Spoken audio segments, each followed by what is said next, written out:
Hey guys, Coach Pop here. Thanks for joining me for the video cast. Today, what we are doing as we wrap up the last 2 weeks that we've been focusing on the classical period, we're going to look at some alternative societies that existed in the classical period. Now, most of what we've been doing for the past couple of weeks involve the societies forming around giant classical empires, most of which also created the codified religious and philosophical traditions, beginning in Southwest Asia with Persia, then the Mediterranean region, including Greece and Rome, South Asia, where the Maurya and Gupta empires would emerge, and then East Asia, where the Qin and Han dynasties would fashion their own form of second wave civilization, if you will. Now, a couple of things to notice here. First of all, notice that they are all very similar in latitude to what Jared Diamond pointed out at the very beginning of the year, that they're all more or less similar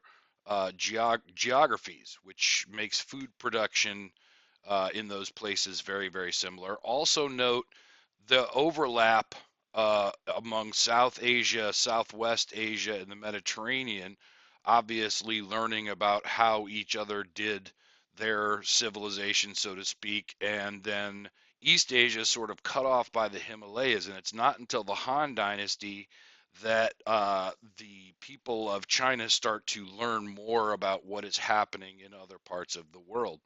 Now, there's a lot of reasons that we've been focusing on this. As I mentioned, politically and culturally, this is where the action's happening.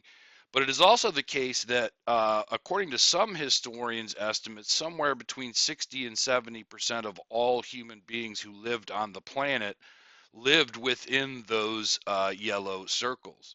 So these are sort of what we might think of as the baseline. Like, this is sort of what we think of when we think of the classical period, but it's nonetheless the case, there are still people living life ways that we associate with the Paleolithic era. Hunters and gatherers, for example, in Australia, have had absolutely no contact with the rest of the world, and so their life ways continue very much unchanged compared to the way that they lived in the Paleolithic era.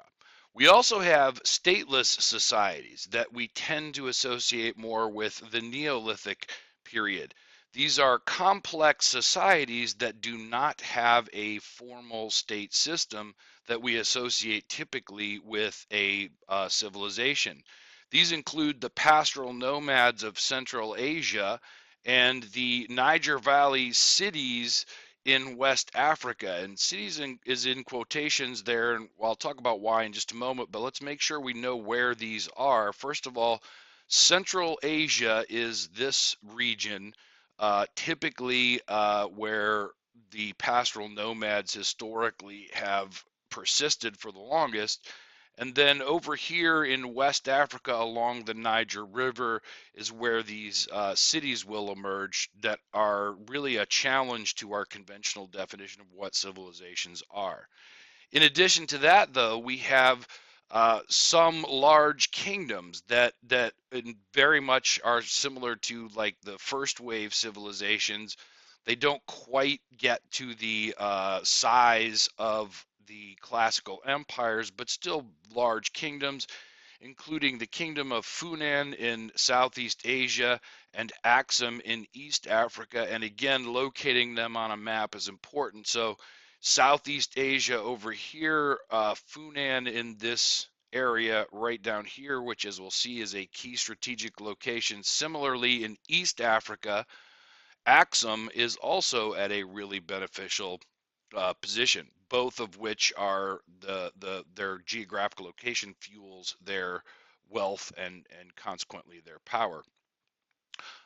Excuse me. And then finally, there are two classical age migrations that take place. And this will be the focus of your study in the next lesson, reading some PDFs about these. These include the Germanic migrations in Northern Europe, that is just outside the edge of the Roman Empire, and the Bantu migrations throughout sub-Saharan Africa, in fact, involving 4 of the regions in this giant territory. So again, looking on the map, the Germanic migrations taking place in Northern Europe, Bantu migrations in sub-Saharan Africa. So Africa below the Sahara Desert, that involves 4 of the regions in that area. So let's take a closer look at some of these alternatives, starting with Funan in Southeast Asia. Whoops, excuse me. Again, it's a large kingdom, but it's interesting because they had contact with the Han Dynasty going back to the 2nd century of the Common Era. And it's very clear, particularly politically, they were very heavily influenced by the Chinese. But there's a story that a Brahmin from South Asia is traveling and ends up settling in this region. He marries a local princess and he eventually becomes the king. What's interesting about this, though, is Funan becomes a Hindu kingdom because this guy claims he's a Brahmin and he's trying to replicate a kind of caste system in Southeast Asia. And it's a very unusual situation because Hinduism is not a universal religion. It's not one that sort of actively seeks converts. But what's happening is migrants who are moving to Southeast Asia, especially those who claim that they are descendants of the twice born Varnas, the top 3 Varnas, are replicating a different type of caste system in Southeast Asia. Again, this is really kind of unusual because most of the time when we see religion spreading, it is through diffusion, largely because those are religions that are open to anyone. The growth of Funan is focused on this port city of Ak which again, it's a very important site for trade from up here. China and then Indian Ocean is over here, and consequently, there are many merchants who settle for at least half of the year because of the monsoon winds. And we'll talk more about this when we get to the trade routes, but they're basically stuck there for 6 months. And so culturally, this becomes a kind of blending of Chinese and Indian influences. And that strategic location is important because it's generating wealth. So much wealth, in fact, that they will build a new capital city further to the north. Uh, but nonetheless, as cool as they are, they're going to fall eventually. Their height is during the 3rd to the 5th centuries of the Common Era. This is when their kingdom flourishes, but it declines when Malaysian sailors, here's Malaysia down here, start to pioneer this route between these 2 areas called the Straits of Malacca. And why is that significant? Well, because it used to be Indian Ocean merchants would have to ferry their cargo across this region here, which explains why Funan wanted to take that. And then they would have to stay in Akeo.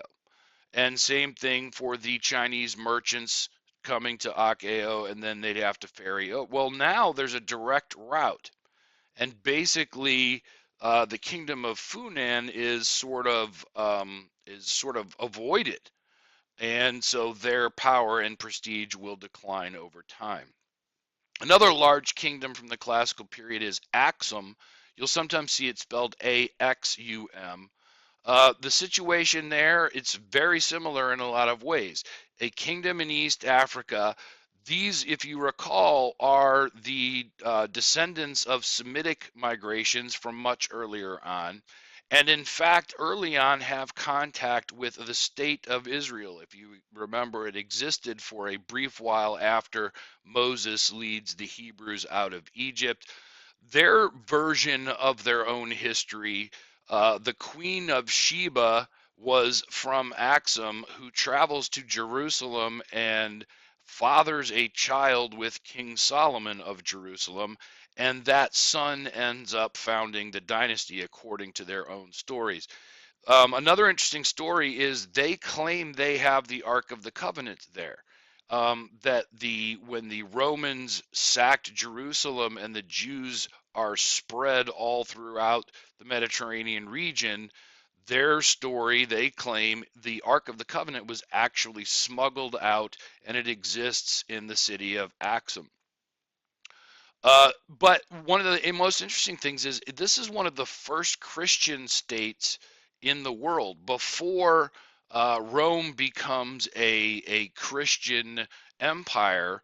Aksum is a Christian kingdom, one of the earliest converts. Um, we know Christianity spreading into Europe through the work of St. Paul, but it also spread south from Egypt to Nubia and eventually to Aksum very early on. Now, the capital Aksum, was expanded to include this port city, Adulis, which is an important geographical location because it includes, in a way very similar to Ak-Eo, Romans and Indians. Remember, Egypt is part of Rome at this time, and Romans are very interested in trading for the goods out here in the Indian Ocean, and this would sort of be their stopping over place. Similarly, Indians coming from the Indian Ocean want to trade, and so again, it's that very central region that fosters its wealth and consequently its power. So the kingdom flourishes from the 4th through 6th centuries of the Common Era, but then with the rise of Islam, which is where we'll start in the next unit, the dynamic of the power relations changes in the whole region.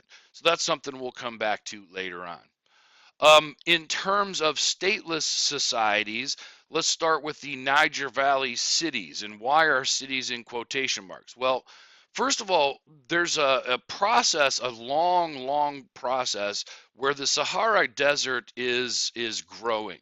And in point of fact, they're like the what's now desert wasn't desert.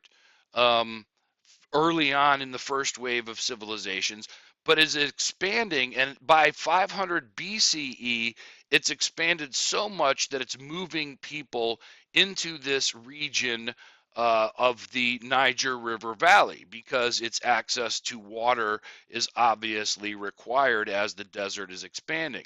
But what happens there is this very unusual process that could be described as urbanization. And that's why cities is in quotation marks, because it doesn't actually have the state system that we would associate with an urban civilization, but it's really close.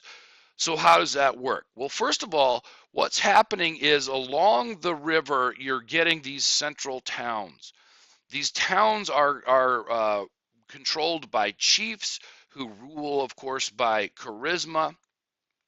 But over time, what happens surrounding that central town, you get a bunch of villages where people are specializing in certain crafts, particularly manufacturing. So, like, you would get a whole village of nothing but weavers. And then next to that, you would get a whole village of nothing but potters. And then next to that, a whole village of nothing but blacksmiths.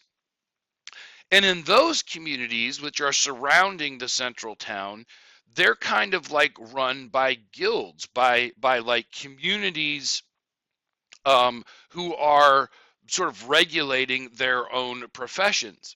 It's also very interesting because what develops over time is something very similar to the Jatis in South Asia, where these certain professions become associated with certain families over time. But then outside of those areas, you have agricultural communities where it's the same thing. Like you've got a whole village of, let's say, fishers and a whole village of farmers. And all of those villages are surrounding the professional communities, which are all surrounding the central town, but they're all generally like community, like councils of elders are how they organize themselves. So if you look at the whole big area, it kind of looks like a city, except that there's all these different ways of organizing themselves politically, and none of them involve a state bureaucracy. This is a very interesting example in world history because it very much challenges the traditional definition of what a civilization is. Again, cities in a way, but they definitely do not contain states. It's very much similar to what you remember in the core civilizations, the Indus Valley civilization. We don't have much evidence that they had some sort of state system. Certainly, there didn't seem to be any sort of coercive power of the state, but nonetheless, they functioned as an urban civilization.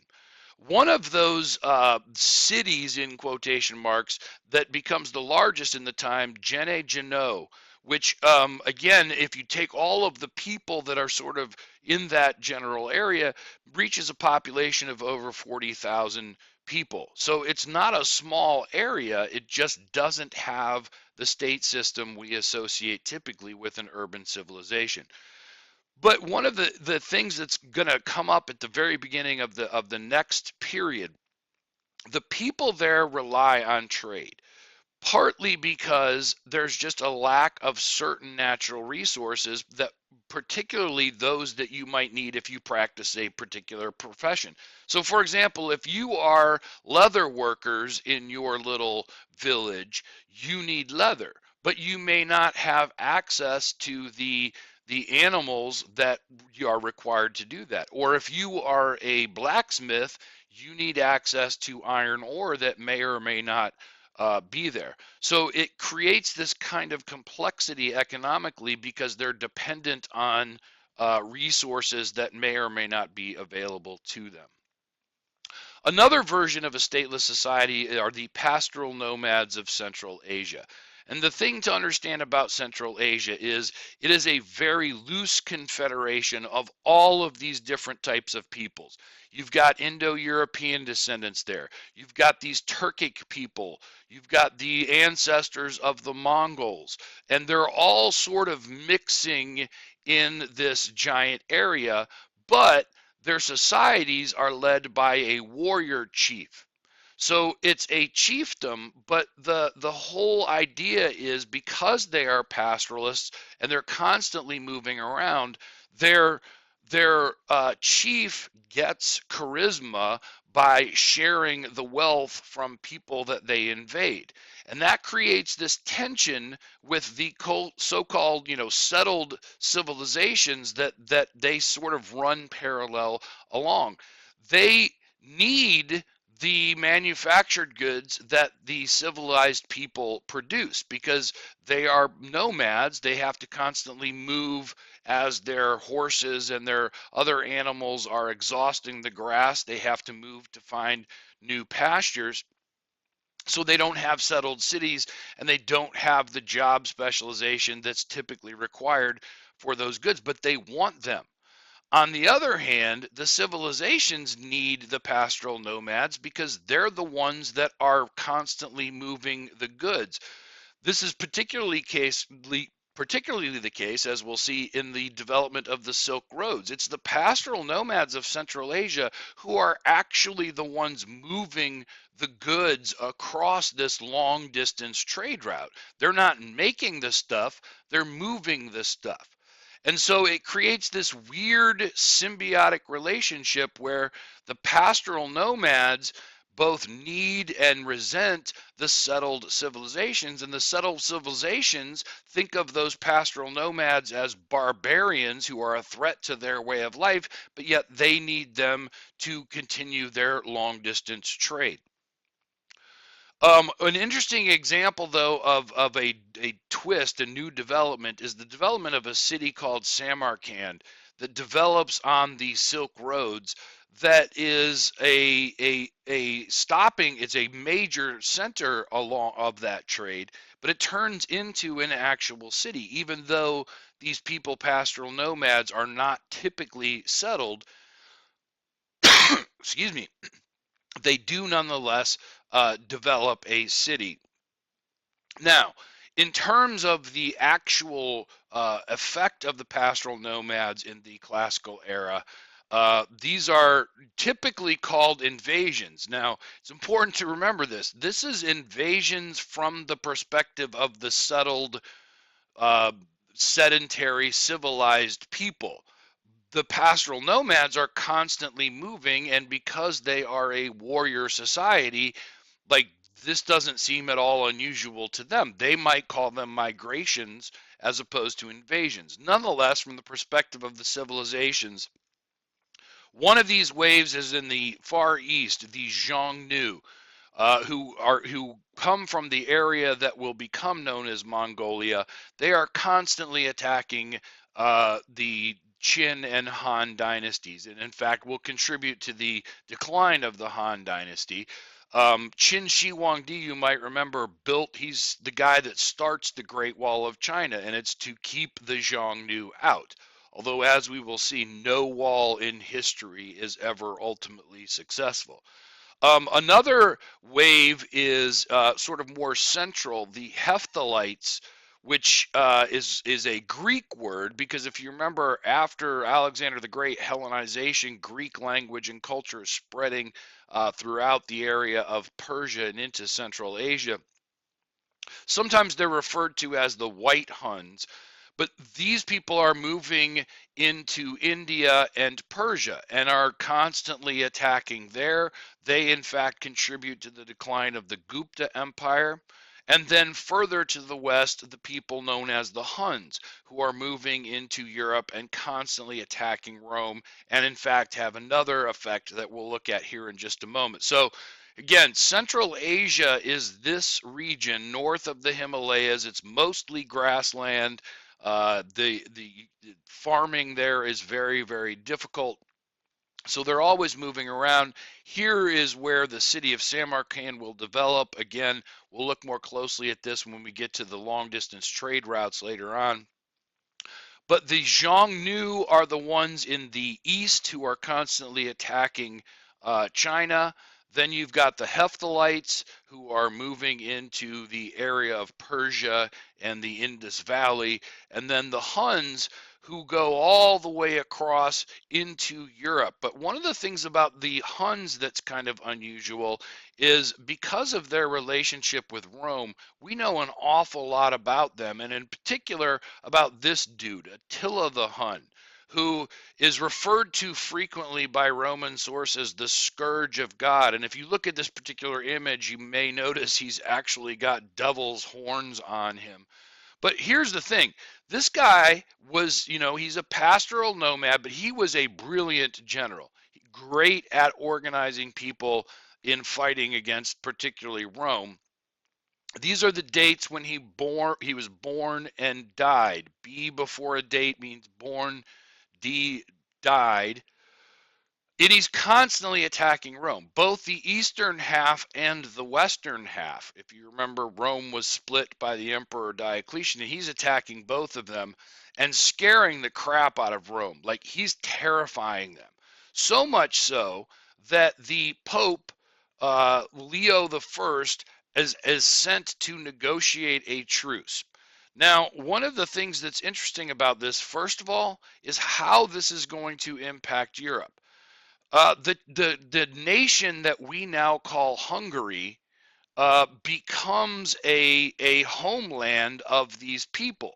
Now, as we'll see in the next period, the descendants of the Huns did not call themselves Huns, but that's where the word Hungary came from.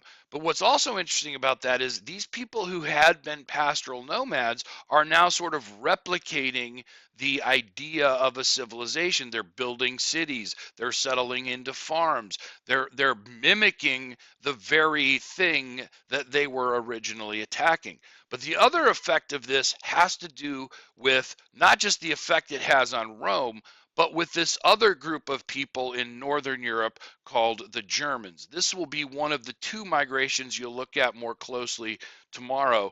But to begin with, what I want to point out on this map, the Germans appear to have originated in this area, but when the Huns start moving in, they come into contact with these people called the Goths. And they just terrorize the Goths as much as they do the Romans. And the Goths will eventually split into the Eastern Goths and the Western Goths. And they're going to be scrambling all over the place. But as the Huns continue to move on, all of these other groups of Germanic people are moving very, very rapidly. So here's the key thing about the Germanic migrations. They happen in a very short period of time, relatively speaking, over a couple of hundred years. And the fundamental problem is they're sort of sandwiched in between these two powers. The Huns coming from the east and Rome to their south and to their west. And so all of these people are like jammed in between these two forces, and it's like a powder keg, and it just explodes, and so all these people start moving in all these different directions because they're literally scrambling because they're trapped. On the other hand, in sub-Saharan Africa, the Bantu migrations are happening over a very long period of time. They cover far more territory, and they take much longer, originating in what we think is their homeland in this part of West Africa. And if you notice the dates on here, like it's taking thousands of years, beginning all the way back in the ancient period. The part that's in the lighter orange on this particular map, this is all that takes place in the classical era. So, and then this darker orange is what happens in the post-classical era. The point is this: the overwhelming majority of the Bantu migrations happen in the classical period, even though it's far longer and slower than what happens in Germany.